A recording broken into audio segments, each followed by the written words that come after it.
Welcome on in to Sports Memo Today. We are back and we got an all football edition of the show for you. So I'm pumped up for that. Welcome on in where you get to know the experts at Sports Memo a little bit more and get some free plays, some actionable info all along the way. You always know we're going to have some great guests here on the show. Today is no exception. We got a two-pack talking some football today. We got Dionne D'Amico coming up first and Moneyline Matt batting cleanup to shut down the show. But no bats on the show. As I said, all gridiron all show long. So might as well get right into it and welcome in our first guest, Dionne D'Amico. She's actually celebrating today her 22nd anniversary. So we have a little promo code we're going to be throwing your way in just a few moments here. But Dionne, first, how are you doing, and how the hell have you done 22 years with Joe? That's cashing a ticket right at the top. How's it going?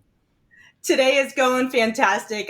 Woke up this morning with the love of my life sitting right next to me. I couldn't be any happier. 22 years today with the wonderful Joe D'Amico that you also do recognize on Sports Memo. Every day is a blessing with him. And from the day that I first met him, I fell in love. 9 days later, we moved in together, and the rest is history. Wow. So I just saw Joe hand the $20 bill across for, pumping him up there. But no, this is fun. It was great meeting you guys out in Vegas. You guys are just as fun in person as you are on screen. You can always check them out on the First Family Show here on Sports Memo as well. But Dionne's going to talk a little pair of football futures here. Moneyline Matt going to bat that cleanup with 2 NFL futures as well. But before we get into that, Dionne, we did mention that 22nd anniversary. We worked up a promo code. You can type in ANNV22 at either Dionne or Joe's page, and you can get 3-day all access from the First Lady of Vegas or Joe D'Amico, just $22. So you talked about how long you've been with Joe, how it's just been a terrific marriage of 22 years. You have about 3,000 other dogs named about every betting axiom in the book. But I'm just wondering, even before you met Joe, have you always been into sports betting? Has it always been a passion for you, or being next to Joe for 22 years, it kind of becomes a necessity? Right. Well, as everybody does know, my husband, Joe D'Amico, is just about the most successful person in the history of sports betting business. Love you. And he's quite overwhelming, as you can hear him in the background already. But however, growing up in Cicero, which is just a city just outside of Chicago, we had what you called social clubs.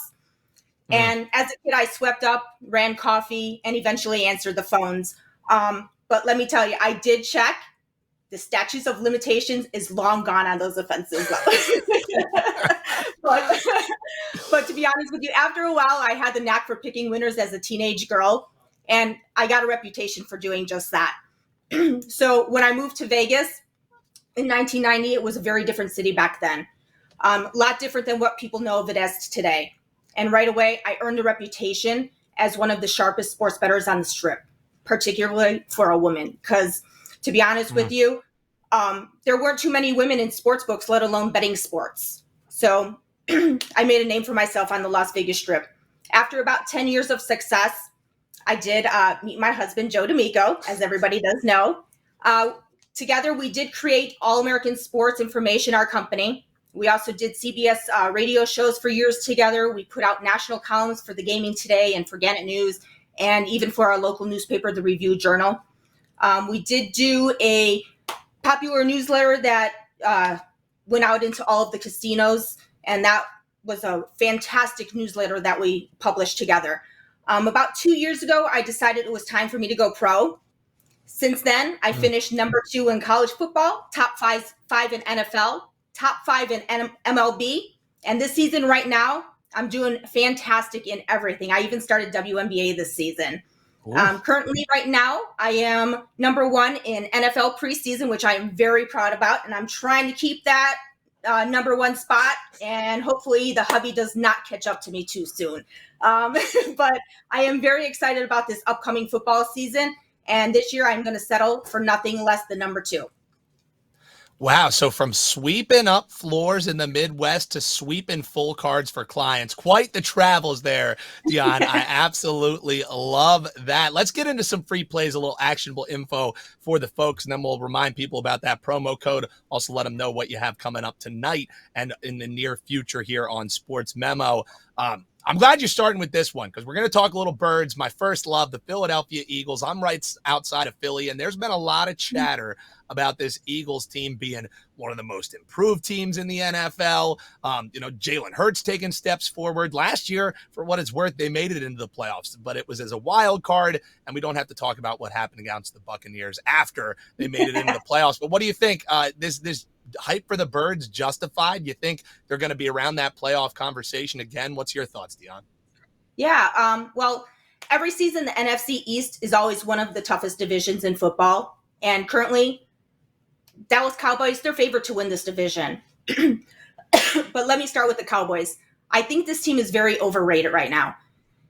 They got a lot of media attention, perhaps most in all of the NFL. They've got a flamboyant owner, one of the most expensive stadiums in professional sports. And let's face it, they are still known as America's team. But this team is overrated. Excuse me. With all respect to Cowboy fans, I feel Dak Prescott is just like Tony Romo. While they're both talented and they've both won some games, they will never be good enough to get this team over the hump. Excuse me. Their defense is beatable. Their special teams is shaky. And to be honest, one injury to any one of their backfield, and this team could fall to a 500 team. For Washington Commanders, there's talent, but they're just not quite there yet. And in all sincerity, the New York Giants are going to struggle to just finish the season with maybe 6 or 7 wins. That leaves the Philadelphia Eagles. This is one of the most complete teams in the NFC. And the fact that they have no major egos and very little pressure makes them an under-the-radar team. No one realizes that Jalen Hurts is a year older and a year more experienced. They have a solid running backs, a solid receiving core, and very, very underestimated and dangerous defense. All this and a very smart coach, and that's why they are my pick to win the NFC East. I like it. The NFC least, the Eagles may be coming out on top. Every year it's a different winner in recent history of who's going to win the NFC East. So why not have my birds have a turn? Let's switch on to some college football. Clemson Tigers, they ended the year strong. It was like a 6-game win streak last year to end the season for them. They end up with a 10-3 record. What do you think about this Clemson Tigers team? You think another decent year? I think their total's around that 10 wins. You think they can sneak over that and continue that streak they ended at the end of the year? I do. The AP poll ranks the Clemson Tigers the number 4 team in the country right now. And if you recall, a season ago, this squad won 10 games. They opened up their season against Georgia Bulldogs and had a loss. And in the next 6 weeks, dropped games to both the NC State Wolfpack and the Pitt Panthers. Other than that, they ran through their conference and blasted the Iowa State Cyclones in bowl season. This is a team that just lost some of the biggest names in college football to the NFL. And yet, they still won 10 games. This season, there's a lot of pressure on them, believe it or not. They have a great coach. They're as deep as any team in this country, both offensively and defensively. And looking at their schedule, there is no reason they cannot go undefeated through October. The beginning of November, they take on currently the 5th-ranked team in the country in Notre Dame. Barring a major injury to the Tigers, I don't see why they shouldn't manhandle the Fighting Irish. Now, a lot can happen between then and now. But right now, that's how I see that matchup. That leaves just one game against the Miami Hurricanes mid-November. Clemson should be clicking on all cylinders by then, and I don't feel Miami is going to give them too much trouble. I see this team winning at least 10 games during the regular season, then go to the major bowl and win again. They also should have a good chance at the college football playoffs this season. Understand that Alabama and Ohio State rank ahead of them right now, and so is Georgia, by the way. But anything can happen in the SEC and in the Big Ten. Dabo Swinney is a smart guy and a darn good coach. He knows keeping the foot on the gas this entire season can put this team in a good spot for the college football playoff. So to me, take over 10 wins for the Clemson Tigers. There you go, going over the 10 wins. And when the handicap kind of is relying on how Notre Dame's going to do, Notre Dame's also going to be having a new head coach this year. How does the players that have stayed there that were, Kelly players, how does that work out? So it'll be interesting to see. That's one we'll be tracking all year long. 2 plays you can have action on all year long. The Eagles to win the NFC East, Clemson to go over that 10-win mark. So Dionne, we mentioned that promo code. You can type in ANNV22, celebrating the 22nd anniversary for Joe D'Amico and Dionne D'Amico. You can get it at both of their pages right now. If people do hop on for that 3-day all access for just $22, what kind of plays do you have up? You have anything rocking for tonight, and what are you eyeing for this weekend as well? Yeah. Well, right now I am a perfect 5-0 in preseason football. I'm number 1 in MLB the last 30 days with winning percentage, and I finished number 2 in college football last season. I already love some pro and college football for the next few days. So this is the perfect time for anybody to hop on any of the amazing discounts that we have, or the 3-day all access special for myself or Joey to celebrate our 22nd anniversary over at SportsMemo. But as far as today goes, I thought today's cards were a little bit tough. So I did pass on today's plays. But by tonight, I will have up some big gridiron winners in both NFL and NCAA football.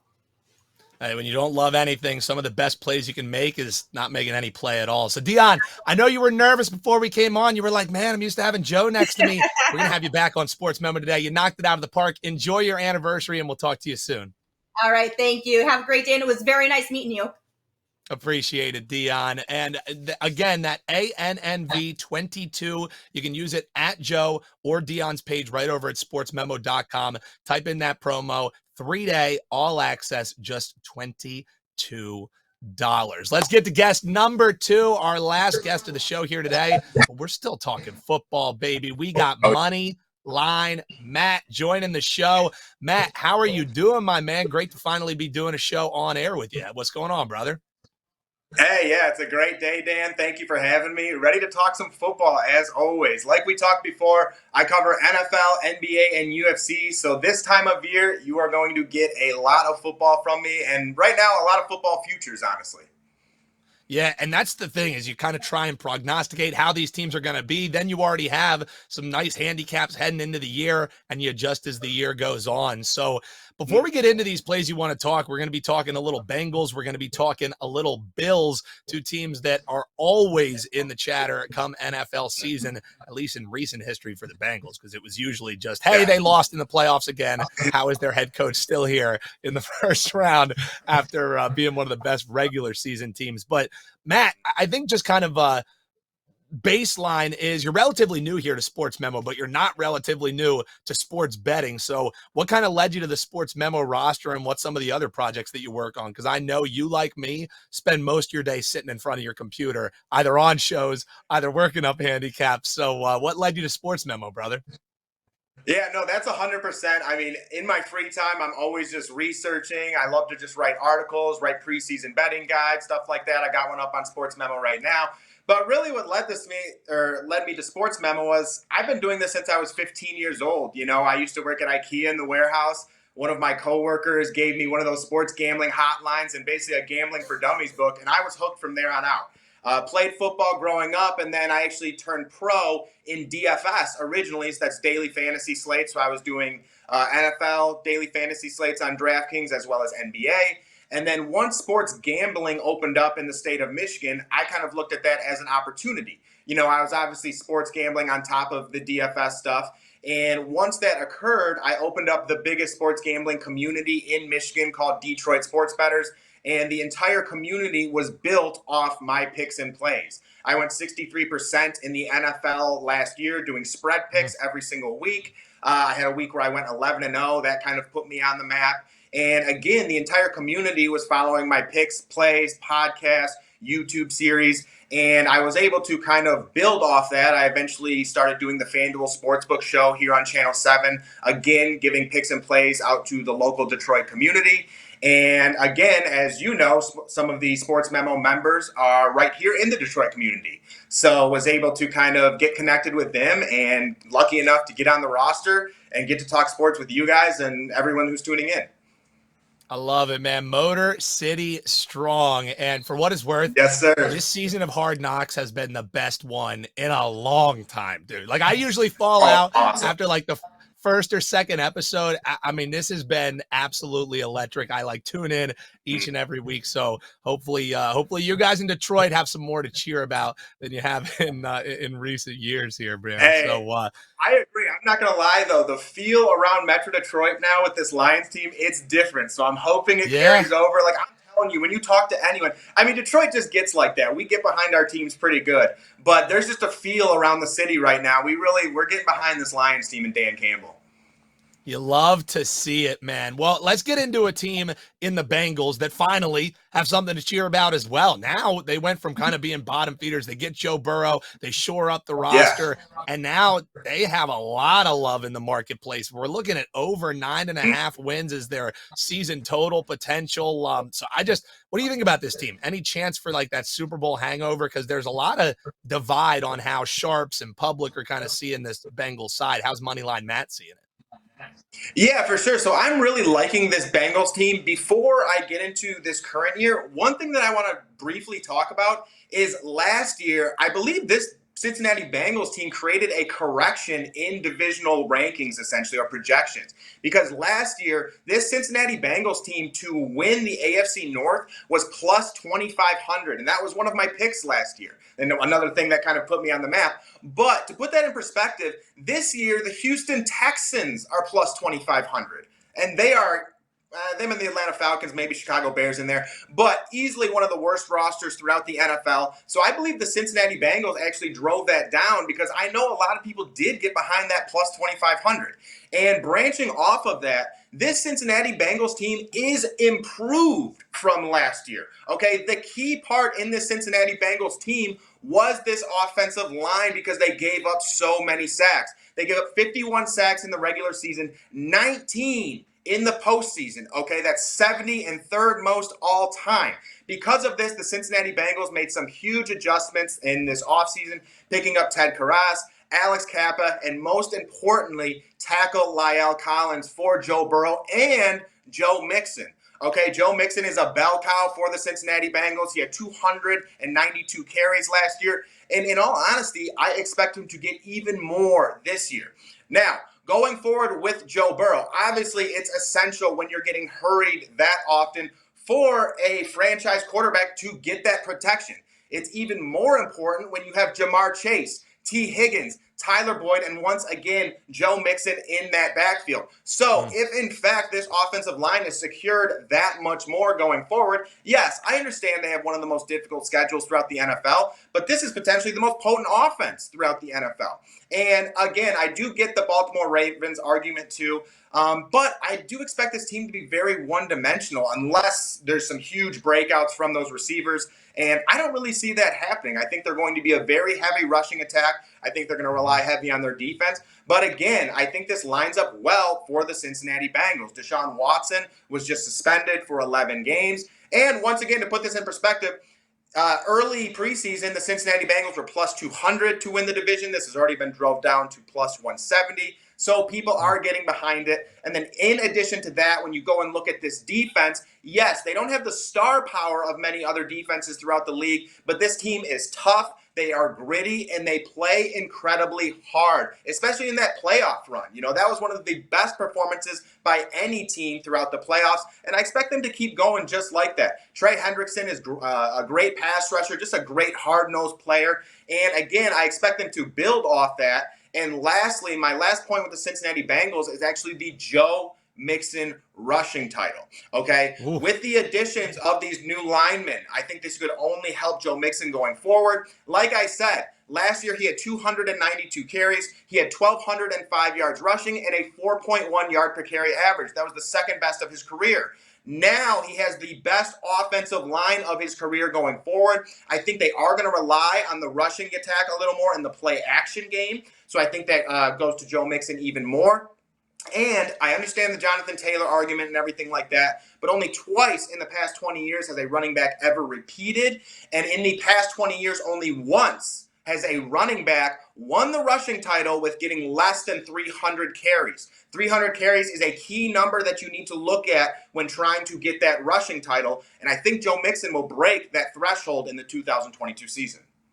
Man, and Joe Mixon at a pretty nice plus money payback for that one too. Plus Mhm. 1,500 might be worth a Yeah. little sprinkle if you got it in your bankroll. And also, you were talking DFS. I mean, he's always one of those sneaky DFS guys that you can maybe get a little bit Yeah. cheaper in your lineup. But with that offensive line, I don't know how cheap he's going to be the rest of this year. So Yeah. definitely one to eye there, Matt. So brother, great handicap on that one. So we're looking at Bengals over the 9.5, a little sprinkle on Joe Mixon, potential NFL rushing title as well. Mhm. Everybody's talking about the Bills, man. So we have to on Sports Memo Today here as well. Yeah. Highest win total in the league. I don't know, man. You think it's justified? Everybody's going to be trying to give them their best shot. And also, what do you think about Josh Allen this upcoming year? So, on paper with the Buffalo Bills, when breaking down every single roster, I actually have the Buffalo Bills with the best roster in football, followed by the LA Chargers currently. The Buffalo Bills made some key additions to a team that was already stacked up. Josh Allen is expected to take that step forward. You know, they have Stephon Diggs coming back, who's one of the best wideouts in football, one of the best route runners, never drops a football either. But the key player in this offense outside of Josh Allen, I actually expect to be Gabriel Davis. Okay, Gabriel Davis is a big body receiver. He's key in that red zone. In the AFC divisional round against the Kansas City Chiefs, he had 8 receptions for 201 yards and 4 touchdowns. That was his breakout game. Towards the end of last season, he really started putting it together. So I think this could be a season we see him take that next step forward, and in addition with Josh Allen. The Buffalo Bills also brought in Jamison Crowder, slot receiver from the New York Jets. And he's a very slept-on slot receiver. He's really good at sitting down in those zones, catching footballs, and getting extra yards. Josh Allen, in addition, is the favorite to win the NFL MVP this year. And honestly, with good reason. He had 36 touchdown passes, 4,400 yards passing, over 600 yards rushing, and 8 additional touchdown passes to go with it. I think, you know, he is the favorite. I'm one of those guys who I usually like taking a little bit higher odds. But it's tough not to love Josh Allen this year. If the Buffalo Bills win the AFC and he has even a similar season to last, I think he's set up very well to take home that MVP trophy. Now, on the other hand, when we look at that Buffalo Bills defense, once again, that defense is stout. They brought in Von Miller, who was honestly, if this Bills defense did have a weakness, it was probably rushing the passer. And now they have Von Miller coming off the edge, one of the best pass rush artists that we've seen in a long time. He can create turnovers. And in addition, because of this, I think this could give the Bills even better field positioning this year in the 2022 season and get some of those turnovers and create short fields for Josh Allen and that offense. You know, they have one of the middle of the pack in terms of strength of schedules. So, again, I really like this Buffalo Bills team going forward. I think they could potentially have the best record throughout the NFL. And surprisingly, going off the Eagles' point earlier, I actually have them and the Eagles comparing for the best record in the NFL just because the Eagles have one of the easiest strength of schedules, and I expect them to take a huge step forward. But nonetheless, love this Buffalo Bills team. They're in one of the easier divisions in football as well. So I like this Buffalo Bills to go over their win total, win the division, and I think they're the favorites to win the AFC currently. Man, I liked what you were saying. I liked it even more once you threw the Eagles in there and saying, yeah, they could be pretty damn good this year as well. So, man, all love on that one. Matt, what do you have up this evening potentially for clients? You have any specials that you got rocking, and what do you have moving forward as we head on into football season?